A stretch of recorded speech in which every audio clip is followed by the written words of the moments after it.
Alrighty, hello and welcome. Thank you all for joining today.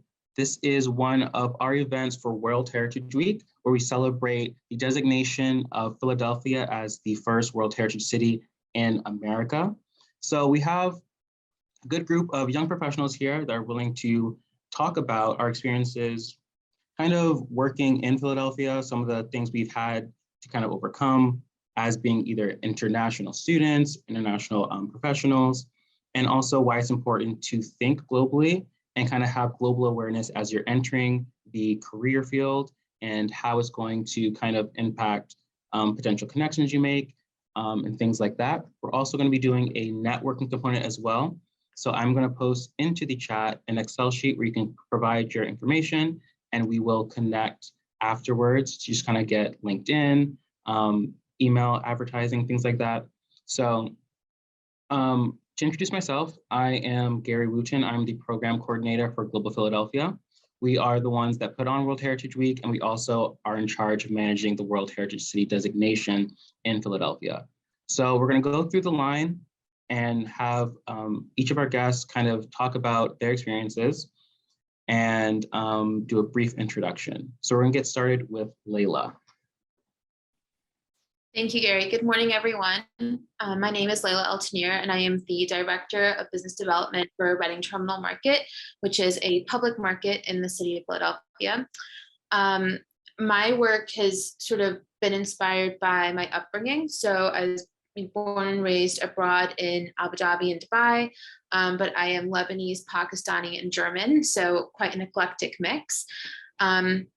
I think I knew I wanted to be in the hospitality industry pretty early on. I just didn't quite know to what degree and kind of how. So I tested out what I call the more traditional options, restaurants, hotels, and it didn't really work for me. And so I found a program which was at Drexel University, and that's what kind of brought me to Philadelphia.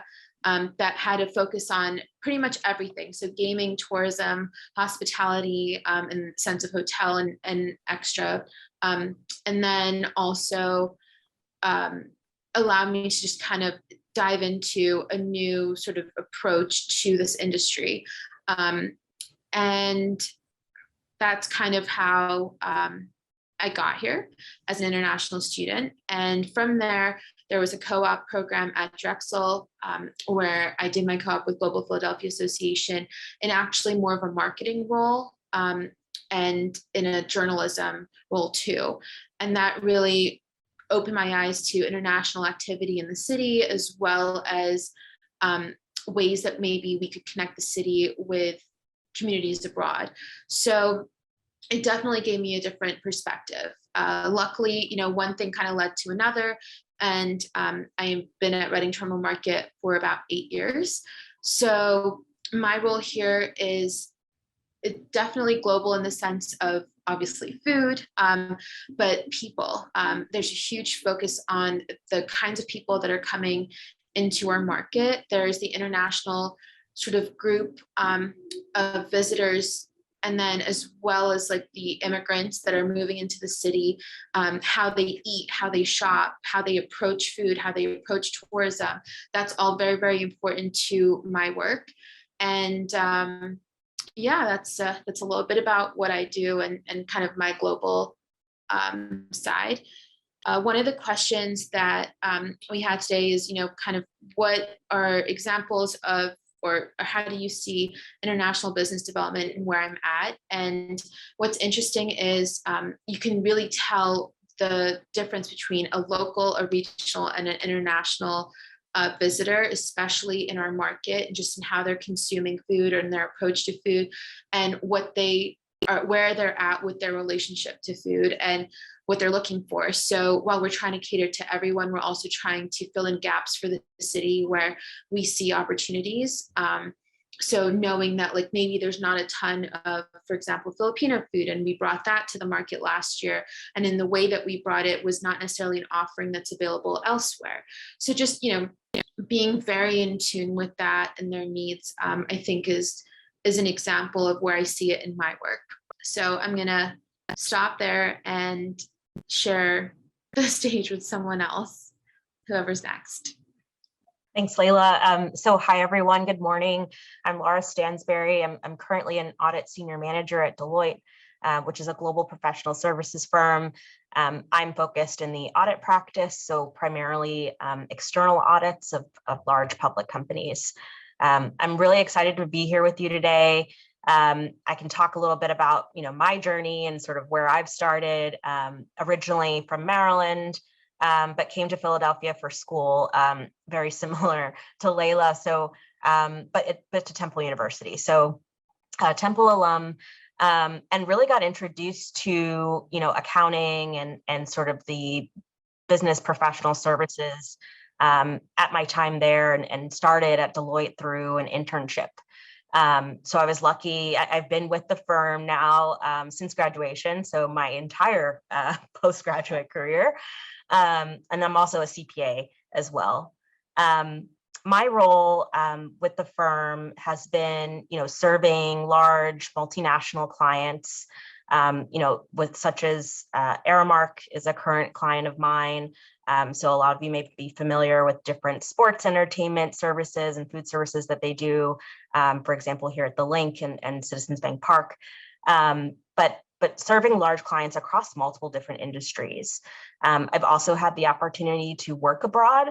So Deloitte offers really great global deployment programs where I was afforded the opportunity to live in London for 2 years, work on large international clients there as well. And that, really stemmed from just my own personal interest in traveling, understanding different cultures. And I was really lucky to have that opportunity. And you'll see, throughout our remarks throughout today that it's really important in what I do every day in serving these large, global companies and understanding, how to collaborate with one another, across the global scale. One of the questions we had today was around, business etiquette. How do you approach meetings with individuals across different cultures? And honestly, I feel like it's sort of a second nature thing that you don't always think about, but it's really important to always remember, treating others with respect, want to be thinking about things that are important to each other, doing your research on, what might be important to specific culture that you may not be familiar with, but also active listening and trying to be present in the moment, but also just, listening and trying to take in as much as you can and learn from each other. I think that's the most rewarding experience of working abroad, working with others from different cultures, is sort of the cross learning that you're able to do on a regular basis. And always just remember to be yourself, and being able to bring your authentic self to work in your different engagements that you might have across different cultures is always really important as well. So just wanted to share those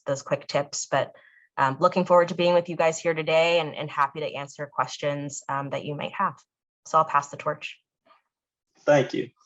So my name is Dibia, and I'm currently helping GPA out with its with the legal aspects of its initiatives, and more specifically right now, the public arts mural project going around the city. And I've been involved with GPA since 2018. And I've always had an international component interest in global affairs. Being the son of immigrant parents from India, I grew up helping my parents and my family with immigration paperwork, petitions, stuff like that, visas, passports. And so I've always just stayed up to date with events affecting India, the US, etc. And this interest really materialized at Penn State in college, where in my sophomore year, I was able to do an internship abroad in India for in the parliament and under a minister. And I was exposed to a different system of governance, different issues faced by the country. And more importantly, I was exposed to a different culture, and just like in respects to time, how they deal with the relationships, stuff like that. It was just very unique to see, because growing up in America, it's very different. And fast forward a couple years, I moved to Philly before law school at Villanova. and I joined GPA. And my goal was to join an organization that was connected to various aspects of the city. And I knew that's exactly what GPA was. And I was able to explore the city, different cultural events, gain a respect and interest for other cultures, and all while developing my own skills as a writer and event organizer, just networking skills. And even now, like, I'm working as a legal consultant of sorts. So that was very helpful. And then in law school, I was able to work as a student attorney for Villanova's asylum program, where I had the opportunity to represent Central Americans escaping gang violence, domestic violence, coming to America, looking for a better place to live, and which is a global phenomenon of its own that I think recently has gained more traction. And right now, I'm studying for the bar exam, but afterwards, I plan to practice immigration law. And one question I usually think people ask is, how can young people, young professionals develop these business partnerships across countries? And I can just speak to my experience. Like that internship I got in India, that was just the power of email. I sent out a lot of emails. I knew where my parents used to live, like what state they were from. So I just emailed a bunch of ministers and like parliamentary members in the state. And whoever got back to me, one of them got back to me, and that's just how it took off from there. And then Penn State paid for the flight and everything, like they comped everything, so I was good there. So I would just say the power of the email is really important. And I don't think we have an excuse nowadays with LinkedIn, email, like websites. You can just look people up and just send them emails, and you might have to send a lot, but someone is probably gonna respond at some point. And also I think connections are very helpful. And so joining a organization like GPA has linked me to other lawyers, other people in my field that are where I want to be. So I think developing connections is also another way that a young entrepreneur or a young professional can develop these partnerships abroad. Thank you. Hey, hi everyone. This is Akansha from India. Currently, I'm working with GPA since 2018. When I came to US, immediately I joined GPA, and being a part of young profession is a really pleasure for me. In GPA, I got the opportunity to work with different individuals who are globally connected, who everybody teach me different things according to a culture, what they like, their dislikes. Currently, I'm preparing about a certification course which is related to web accessibility, because I want to enhance my career in web accessibility, which is beneficial for which is not beneficial only for people with disability. It will be beneficial for people without disability. Along with that, I will begin my graduate studies in Temple University in fall 2022, where I am pursuing information science and technology. My goal, as I told you, like my goal is in web accessibility. So I learn a lot. I have lots of experience in web accessibility, but I don't have the certification course. So for about this certification course, I got the knowledge from internet. So the thing is, what I want to mention here is we should be aware, we should take the advantages of internet and what's going on. If we are because when I was in college, when I was in school, I don't have a mobile phone, frankly speaking, but now I have a laptop and mobile phone, lots of gadgets. So I'm taking the advantage of all these things. Apart from this, always ready to learn something new from others, other culture, other persons and all. That's all from my side. Thank you. Hey everyone, my name is Jeremy Goodman. Excuse the echoing, or I'm in a house that's doing a lot of construction right now, but I'm happy to be here and talk with everyone. Again, I'm Jeremy Goodman. I'm the Education Fellow at GPA, so I'm working on the Learn Philly Heritage website.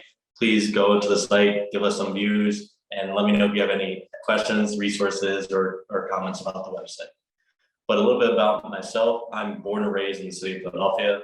My mom was born in Israel, left Israel because her parents had an opportunity to finish medical school in Paris. Once they completed medical school in Paris, the head of the hospital said, because we're Jewish, you'll never have a job in this country. So my grandparents had to move with my mom to New York, re-educate themselves, and climb up to become large physicians in Brooklyn, where my mom then became a great psychiatrist and later met my dad. So my dad is a third generation American. His great grandparents came from Ukraine, escaping the pogroms and the Russians. And he also worked up to become a pediatric neurologist and a chair of Department of Pediatrics at Cooper Hospital in Camden.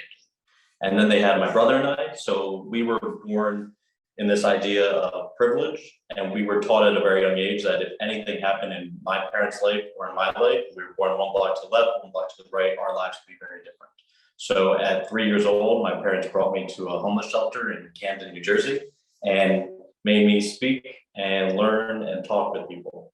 And the more I did this, the more I understood and talked to more people, the realities of the inequalities in our country and our world became quite evident.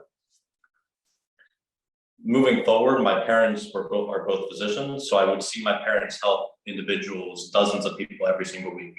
But then I would talk to these individuals, these community members, and they would go home and they wouldn't have food to put on the table, or the medication that my parents prescribed, they wouldn't be able to afford that medication because their insurance just canceled out. And I want to fix systemically what are the problems in our country. So I looked at politics where I could actually create systemic change that would impact thousands, hundreds of thousands, and possibly even millions of people. So I began working on a lot of political campaigns at the age of 8 years old. And since then, I've worked on presidential campaigns, congressional campaigns, local campaigns, anything from county sheriff all the way up to president. And managing congressional races in Pennsylvania, New Jersey, Delaware, I'm happy to do it all. Either side of the party, I enjoy just talking to people because every day I get to talk to people and help them figure out a new resource, a new opportunity that they didn't know about before. That led me to a degree in Bachelor's of Political Science. So Laura, I'm also a Temple alum. I went for my bachelor's in political science. I got my master's in public policy, and I'm going back to law school this fall at Temple University for the real hat trick of degrees. I'm currently working with GPA and just trying to take the summer to relax before law school. As Dibia knows, law school can be quite difficult and challenging. One question I'm going to tackle is, what does it mean to be a global citizen? I think what's really interesting about this question is because it's a spectrum. And I'm sure you've heard from all the speakers so far that it really is what you want to make out of it. So my great-grandfather, my grandfather both spoke 12 languages, and they would read 12 newspapers every single day. One from America, one from Britain, one from Russia, one from Ukraine, one from Ghana, one from South Africa. The list goes on and on. It's just the languages that they spoke. For them, that's what it meant to be a global citizen. For you, it may be that you go and to the beer fest in Oktoberfest, and drink some beers and understand German culture that way. It may be going to the thousands of museums in Philadelphia, learning about science and British history and all those different kind of things. But it's also the opportunities like a few of the speakers have, and I've also had the opportunity to. I studied at the Sorbonne in Paris. I did a humanitarian trip to South Africa and Mexico and Haiti. It's whatever you make the opportunity to be. And that's why there's no pressure at this time to figure out what that is, but just keep thinking of those opportunities. If it's going to a local festival that's honoring Italian heritage, if it's going to an Armenian genocide march in Washington, DC, if it's taking a trip to Nigeria for a week to just get back to that country to learn more about that culture, whatever it is, it does not have to be difficult. It just matters that you're doing something to be a global citizen. That's it for me. I'm going to throw it, I think, to Gary next on the speaker list. We're going to go with Aaron first. Yes, thank you. Hello, everyone. My name is Aaron Stoyak. I was an intern in GPA, just recently graduated. And my primary mission there was to help be a liaison between GPA, a variety of community heritage groups in Philadelphia, and the Westchester University Museum for an exhibition on global heritage as it pertains to Philadelphia. I will touch on that later, but a little bit about me. I am probably the least internationally traveled of all of the presenters today. I've been to Canada once, Mexico once, but I will say I have been to the 48 continental states, and through my travels there, I realized that global heritage and culture is present everywhere. Even if you never leave the country for an extended period of time, you will encounter and interact with people from all over the world, especially if you go looking for them. One story I had is going through North Dakota. We stopped for lunch and found out it was an enormous Japanese neighborhood of first-generation immigrants. After leaving, we drove 10 minutes and we were in Amish country. And, you know, thinking of North Dakota, you would never expect to find that. And that's something that really, you know, rings true everywhere across the country. And I'm sure across the world, you're going to find people who speak different languages, who eat different foods. And, you know, if you're going to be interacting with these people, it's important to understand their culture, both in your professional life and just in general in your personal life as well. So I'm going to tackle a couple questions here. What is the importance of thinking globally in one's professional life and in general? I just graduated from Westchester University with a bachelor's in history and a minor in museum studies. And for this exhibition that I helped put on, we really want to highlight other communities. So it's a matter of bringing people in on board, willing to donate artifacts from their heritage and really helping them understand that they are the focus and they're what we want to highlight and share with the world. But there's also a responsibility to take your product or service and bring it outward and to help people in that way. Right now, my job is at a historic site, and you know, by its very nature, it's more difficult to bring that out globally into the international sphere.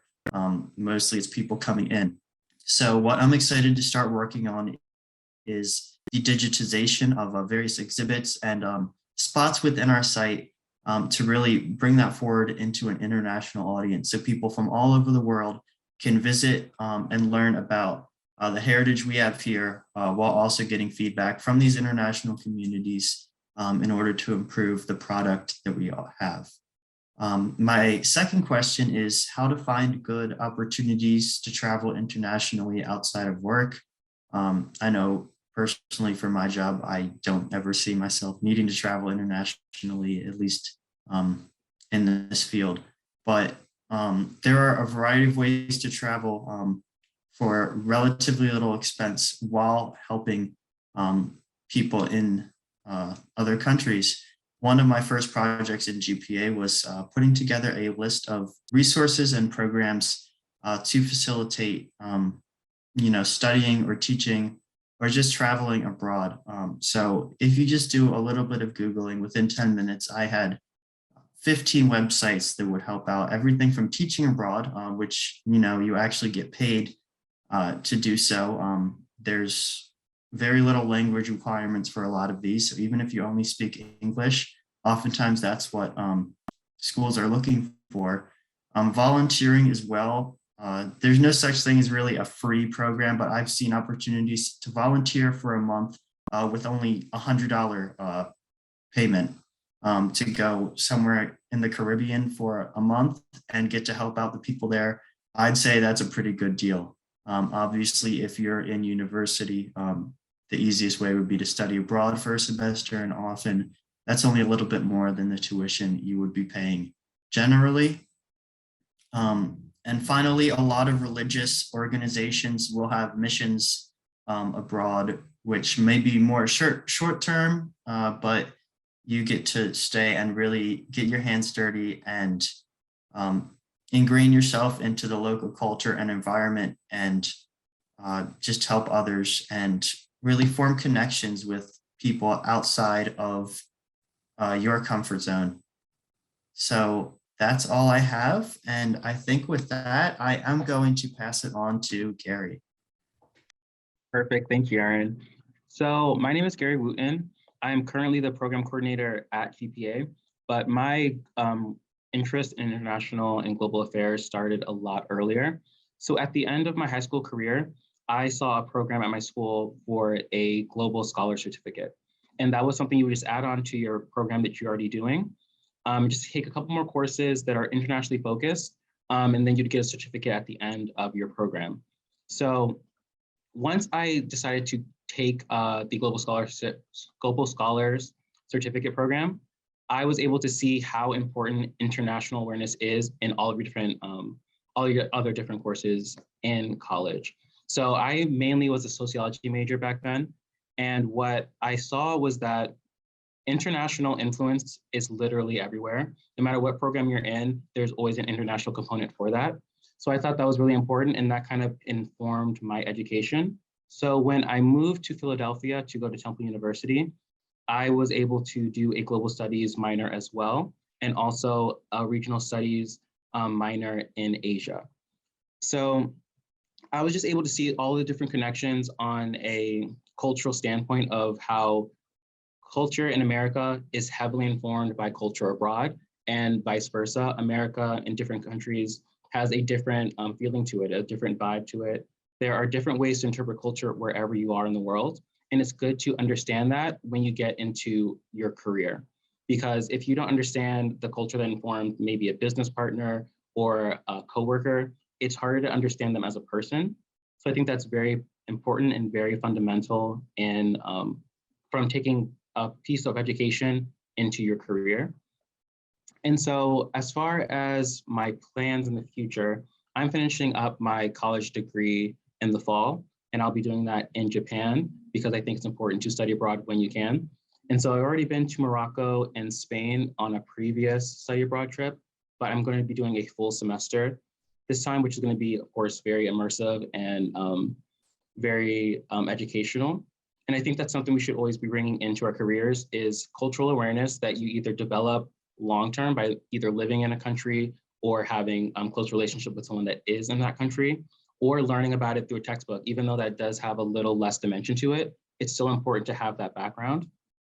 And as far as the question that I'm going to answer, how to connect with international, how should one best position themselves to enter the global workforce?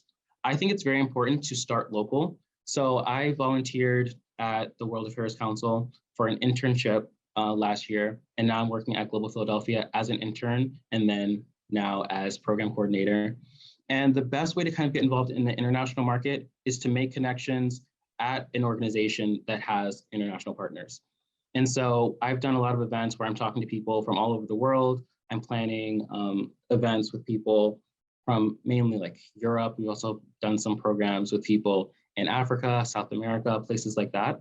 So I think it's really good to find those connections in your local space because there is that international component in most of these organizations. So that is going to conclude the moderated question portion of this. If anyone would like to speak additionally, feel free to raise your hand and we can add you in as well. Otherwise, we are going to kind of have a more open discussion with the guests here and the panelists. So Global Philadelphia is situated here in Philadelphia, of course. We have Laila here, who is a board member of Global Philadelphia. And we also have Dibia as well. And so Dibia and Laila were both emerging young professionals and co-chairs of the World Heritage City Celebration, which is going to happen in September. So if Laila would like to talk about that a little bit, that'll be great. Sure, yeah. So if anyone's interested, it is directly tied to Philadelphia celebrating itself as the first World Heritage City in America, and really looking at someone whose work is notable in sort of an international way. And last year was a bit of a hybrid, but we're happy. I think we're going to be live this year, celebrating in person 100%. So we are looking for a couple of young professional co-chairs if it's something that you're interested in. It would just sort of have to be early in the, in your career, but sort of started your career to kind of qualify for it. So if you are interested, just please let us know, let Gary know, and we can connect you with our executive directors. Dibby, did you want to add anything about that experience? Basically, Laila and I, yeah, like you said, that was the inaugural co-chair position. So we didn't really have to apply for anything. We were just approached with the opportunity. And I think it was just a great way for us to really try to get more youth professionals involved, more people in the age from like 20 to 40 involved in GPA, and just to continue harboring this idea of a global citizen. And I think we did a decent job, but there's obviously room for improvement. So please apply. And with that, we are essentially going to end the, as I said, moderated part of this discussion. Are there any questions at all, or any feedback from the guests here you'd like to know about? All right, so pretty much we're going to end this at 12:45, but I was going to give a quick overview of what GPA does, because we all kind of talked about it a little bit here.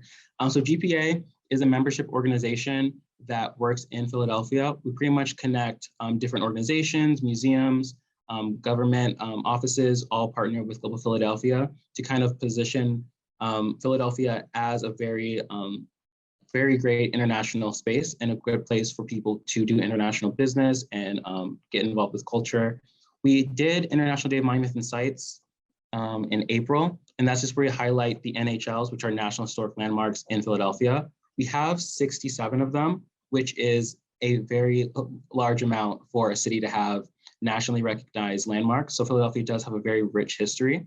Also, as we know, it is a World Heritage City, which means it has even an international designation for the culture and history that started here and kind of spread out throughout the world, mainly for the Declaration of Independence, very big deal. So if you're interested, we always are looking for interns. You can just go to the website at globalphiladelphia.org and apply there. And then, as I said, we do have the World Heritage City celebration in September. So that is all for me. Would any of the other co-chairs have anything they'd like to say or add? Thank you, everyone, for joining us. Yes, thank you all. All righty, and we also have a lot more events scheduled for World Heritage Week. So you can go to our website as well and see the list of events we have this week. And we'd love to see you there at some of our other events. All righty, take care, everybody. Thank you, everyone. Thank you. Bye-bye.